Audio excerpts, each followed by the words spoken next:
سال بھر شراب پیتا رہا، سال بھر جوا کھیلتا رہا، سال بھر زنا میں مبتلا رہا، سال بھر حرام خوریاں کرتا رہا، سال بھر پھر ایک دن حسین کے نام پہ ناچا تو سمجھ رہا سب معاف ہو جائیں گا۔ یقین مانو یہ سال بھر جتنے گناہ اس نے کیے ہیں ان سب سے بڑا گناہ یہ ہے جو اس نے حسین کے نام سے کیا ہے۔ اگر حضور کے نواسے کا نام استعمال کر کے غلط کام کرے گا اللہ کے پاس پکڑ اور زیادہ ہوگی۔ اس کو سمجھانے کے لیے ایک مثال دیتا ہوں۔ آدمی اگر اپنے گھر میں حجرے میں کمرہ بند کر کے اگر کوئی فلم دیکھ لے، اس کو کوئی برا بھلا نہیں کہتا، بھائی اس کی مرضی، اس کا گھر کیا تو بھی کر لیں دو۔ وہ ذرا روڈ پہ نکل کے کرا تو ذرا آتے جاتے لوگ یوں دیکھ لیتے جاتے۔ وہ اگر مسجد میں کرا تو کیا ہو رہا صاحب، دماغ وماغ جگہ پہ ہے نہیں ہے، گھر میں جا کے مرو، یہاں کیوں کر رہے ہوں۔ اچھا وہی حرکت اگر مکے میں کرا تو، وہی حرکت اگر مدینے میں کرا تو ساری دنیا لعنت اور ملامت کرے گی اس کے اوپر کہ بھئی یہ تو کر کیا رہا ہے اور کہاں کر رہا ہے۔ معلوم یہ ہوا کہ نسبت کی وجہ سے گناہ کا ریشو بڑھ جاتا ہے، گناہ کی فیصد میں اضافہ آ جاتا ہے، اس کے گناہ کا حجم بڑھ جاتا ہے، اس کے گناہ کی زیادتی میں اضافہ ہو جاتا ہے۔ گھر میں کرے گا تو اتنا وبال نہیں رہے گا جتنا مسجد میں ہوگا، مسجد میں کرے گا تو اتنا وبال نہیں ہوگا جتنا مکہ میں ہوگا، مدینہ میں ہوگا۔ اگر وہاں جا کر کے کرے گا تو گناہ میں مزید اضافہ ہو۔ اسی طریقے سے گناہ کی نسبت اگر عام گناہ سے ہوگی تو اتنا بڑا گناہ نہیں ہوگا، لیکن گناہ کی نسبت حضرت حسین رضی اللہ عنہ کی طرف منسوب کر کے بدبختی کر کے اس کو دین بتانا، اس کو اسلام کا حصہ بتانا، نہ کرنے والوں سے منہ پھیر لینا اور پھر یہ سمجھنا کہ میں ہی دین پر ہوں، باقی سب جو ہے اللہ رسول کے ساتھ بغاوت کیے ہوئے ہیں، یہ تو سراسر ناانصافی اور بدبختی ہے، ظلم اور جہالت کی اعلیٰ مثال۔ سمجھ میں نہیں آتا اپنے بھائیوں کو کہ بھائی اتنی واضح ترین بات کہ اگر ہم ان بدعات اور خرافات میں مبتلا ہوتے ہیں، اللہ کی قسم ہم حضرت حسین رضی اللہ عنہ کے فالوور نہیں ہیں، ہم یزید کے فالوور ہیں۔ اگر ہم بدعات کر رہے ہیں، اگر ہم خرافات کر رہے ہیں، اگر ہم رسوم و رواج کر رہے ہیں، اگر ہم اس قسم کی بدعات اور خرافات جو اس ماہ میں ہوتے ہیں وہ کر رہے ہیں، تو آپ سمجھ لیجئے کہ آپ یزید کی طرف ہیں۔ اب جو یزید کی طرف ہونا چاہتا ہے مرضی ہے اس کی جائے جہنم میں جلے، جو بغاوت کرنا چاہتا ہے حضرت امام حسین رضی اللہ عنہ کے ساتھ وہ جائے ماں کلال دم ہے تو کر لے، کر بغاوت، پھر اللہ بتائے گا۔ بغاوت کر رہے ہیں، سونے پہ سہاگا امام حسین کا نام، سونے پہ سہاگا امام جعفر صادق کا نام، سونے پہ سہاگا حضرت کاظم کا نام، کچھ شعور وغیرہ تو ہے ہی نہیں ہم لوگوں کو۔ اتنے بڑے بڑے نامہ استعمال کر رہے ہیں، ذرا تو ہوش ہونا انسان کو، کیا کر رہے ہیں؟ کچھ تک بنتا بھی ہے کہ نہیں بنتا؟ کیا کر رہے ہیں ہم لوگ؟ حضرت علی رضی اللہ عنہ آ جاتے کہتے آنگ میں، غلط بول رہے سمجھیں گے آپ لوگ؟ ابھی کھول کے دیکھ لو، وہ پرگی میں ابھی چل رہا ہے، 30,000 سے زیادہ لوگ اس کو فالو کر رہے ہیں، 30,000 سے زیادہ۔ یہی پرگی کا قصہ سنا رہا ہوں، زیادہ دور کا نہیں، کہ ان کے گاؤں کا بھی چندہ پور کا کڑی چور کا قصہ بھی ویسی تھا، ذرا ہلو کم ہوا وہاں پر، بار بار کی آوک جاوک سے اللہ نے کرم کیا، تھوڑا بہت کم ہو گیا، لیکن ابھی بھی ہے، وہ برے اثرات ابھی ختم نہیں ہوئے۔ یہاں آپ کے پرگی میں بتا رہا ہوں، ایک نالائق اور گدھے کا بچہ یہ کہتا ہے کہ میرے آنگ میں امام علی رضی اللہ عنہ آتے ہیں۔ کیا نالائقی ہے صاحب، اتنی بڑی بدبختی ہم برداشت کیسا کر رہے ہیں؟ لوگ ہم بولتے ہیں مصعب پرانے باتیں نہیں کر رہے، اب لوگ ہم ایسا سمجھدار ہو گئے۔ تو اگر ہم بے وقوف ہیں آپ کو بولنے والے تو آؤ، ہم آپ کو دلیل بتانے کو تیار، جگہ بتانے کو تیار، ساتھ دیے تو ہم کام کرنے کو تیار۔ سمجھو عزیزو، یہ باتیں سمجھنے کی ہے، مذاق نہیں ہے، یہ کھیل نہیں ہو رہا۔ کل سوال ہوگا مجھ سے آپ سے کہ تمہارے سامنے دین کے نام پہ یہ ہتھ کنڈے چل رہے تھے، یہ بدماشیاں چل رہی تھیں، یہ بے وفائیاں اور غداریاں چل رہی تھی رسول اللہ کے نواسوں کے نام پر، حضور کے داماد کے نام پر، علی المرتضیٰ رضی اللہ عنہ کے نام پر۔ اس دن اگر اللہ کے رسول صلی اللہ علیہ وسلم نے اگر ہمارا دامن پکڑ لیا تو پھر سمجھ لیجئے کہ ہماری جو درگت بننے والی ہے وہ کافروں مشرکوں سے بڑی بدتر درگت بننے والی ہے۔ دین کا مذاق ہوتا رہا، میں اپنی طرف سے نہیں سنا رہا ہوں، حدیث کا مفہوم سنا رہا ہوں، سن لو۔ اللہ تبارک و تعالیٰ ایک جگہ پر عذاب بھیجنا چاہتے تھے، جبریل امین علیہ السلام سے کہا جبریل جاؤ فلاں بستی کو الٹ دو۔ جبریل امین علیہ السلام نے کہا اللہ یقیناً وہاں سارے کے سارے نافرمان ہیں، لیکن ایک ہے جو آپ کی عبادت سے سرے منہ اس نے حرف نہ کیا، ساری رات سارا دن تیرے سامنے سجدے میں پڑا رہتا ہے، اللہ اس کا کیا کروں؟ اللہ نے کہا اس بدبخت پر سب سے پہلے بستی کو الٹ دو، کیونکہ میرے رسول کے دین کے خلاف لوگ چلتے رہے اور یہ بدبخت کی غیرت نہ پیدا ہوئی، شرم نہ پیدا ہوئی، حیا نہ پیدا ہوئی، بیٹھ گیا سجدے میں رہ گیا، جا کے بتاتا دین کیا ہے، اسلام کیا ہے، رسول اللہ کی تعلیمات کیا ہے، اسلامی تعلیمات کیا ہے؟ نہیں، سب شامل ہو رہے ہیں، اپنے بھی پرائے بھی، جشن سمجھ رہے ہیں اس کو جشن۔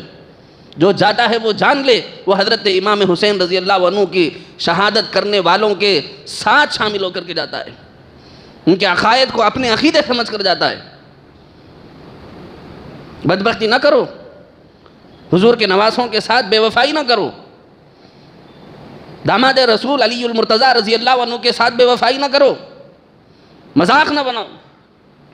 یہ سال بھر نمازیں نہ پڑھنے والا، سال بھر جوا کھیلنے والا، سال بھر لوگوں کے ساتھ بدسلوکی کرنے والا، گالم گلوچ کرنے والا، اس قسم کے بدبختوں کے آنگ میں حضرت علی رضی اللہ عنہ کو لا کے سجدے کر رہے ہیں۔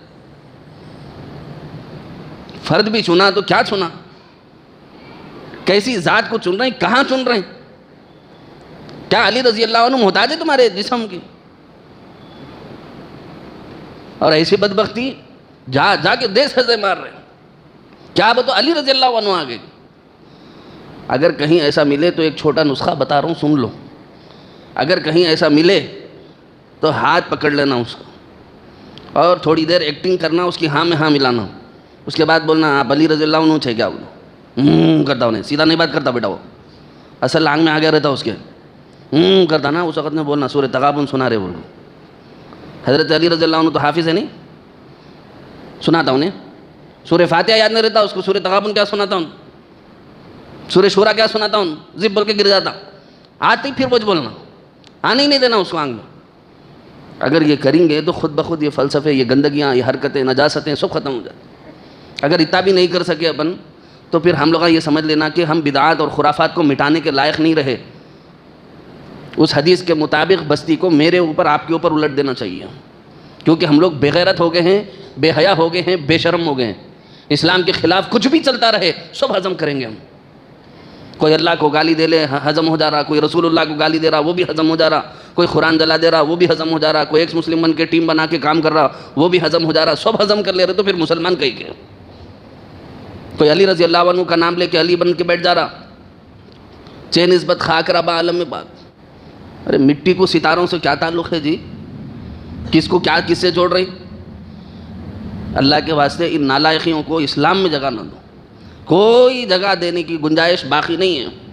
اللہ کے رسول نے فرمایا الیوم اکملت لکم دینکم واتممت علیکم نعمتی ورضیت لکم الاسلام دینا۔ اللہ نے مکمل کر کے پیک کر دیا، اب اس کے اندر کوئی گنجائش نہیں، نہ اندر آنے کی نہ باہر نکلنے کی، کوئی گنجائش نہیں ہے۔ نہیں صاحب لوگ بہت ہمدردی سے کرتے، بڑی محبت سے کرتے، بڑے پیار سے کرتے، ایسے پیار پہ تھوکتا ہوں جو رسول اللہ کے خلاف ہے، ایسے پیار پہ نزلہ گرانے کے لائق بھی نہیں ہے جو حضرت علی المرتضیٰ کے خلاف ہے۔ ایسے کاموں پہ، ایسے افعال پہ، ایسے حرکات پہ، ایسے سکنات پہ تھوکتے ہیں جو حضرت امام حسین رضی اللہ عنہ کی تعلیمات کے خلاف ہے۔ اولیاء اللہ کو بدنام کرنے کا ٹھیکہ اٹھایا ہوا ان لوگوں نے۔ اللہ کے واسطے مسلمانوں یہ بےہودگیاں روکو اپنے علاقوں میں، نہیں روک سکتے کم از کم آ کے علماء اکرام کو سناؤ کہ بھائی فلاں جگہ ایسا چل رہا۔ ہدہد جو ہے کچھ نہیں کر سکتا تھا تو کم از کم سلیمان علیہ السلام کو آگے سنایا فلاں جگہ بت پرستی ہو رہی بول کے۔ ارے بولو نا پیارو، سنایا کہ نہیں سنایا؟ ہدہد کا کام بھی نہیں کر سکتے کیا؟ ایک جانور کا کام، ایک پرندے کا کام بھی نہیں کر سکتے کیا؟ اپنے علماء کو جا کے سناؤ، صاحب فلاں جگہ عالم بولیں گا صاحب میں غریب آدمی ہوں، میرے کو پہنچنے کی جو ہے سہولت نہیں ہے، آپ 4 آدمی مل کے ان کو بھیجنے کا انتظام کرو۔ اتنا بھی نہیں کر سکتے؟ میں تیار ہوں کام کرنے کے لیے، فلاں تیار ہے کام کرنے کے لیے، وہ عالم تیار ہے کام کرنے کے لیے، صاحب میں غریب ہوں، میرے پاس اتنا پیسہ نہیں، میری 2-4 ہزار تنخواہ، 5-6 ہزار تنخواہ، 10 ہزار تنخواہ، اس میں گھر کی ذمہ داریاں پوری نہیں ہوتی، میں جانا تو چاہتا ہوں۔ آپ نہیں کام کر سکتے، ان کے جانے آنے کا انتظام کرو، ان کو بھیجو، ان کو لے جاؤ، ان کو لے کے آؤ۔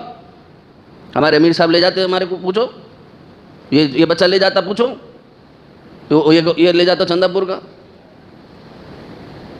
مقصد یہ بولنا نہیں ہے کہ ہم جاتے، مقصد یہ بتانا ہے کہ لے جانے والے کے دل میں طلب رہی تو سامنے والے آنے کو تیار ہے، ہم کیا کردار ادا کر رہے ہیں وہ دیکھنا ہے۔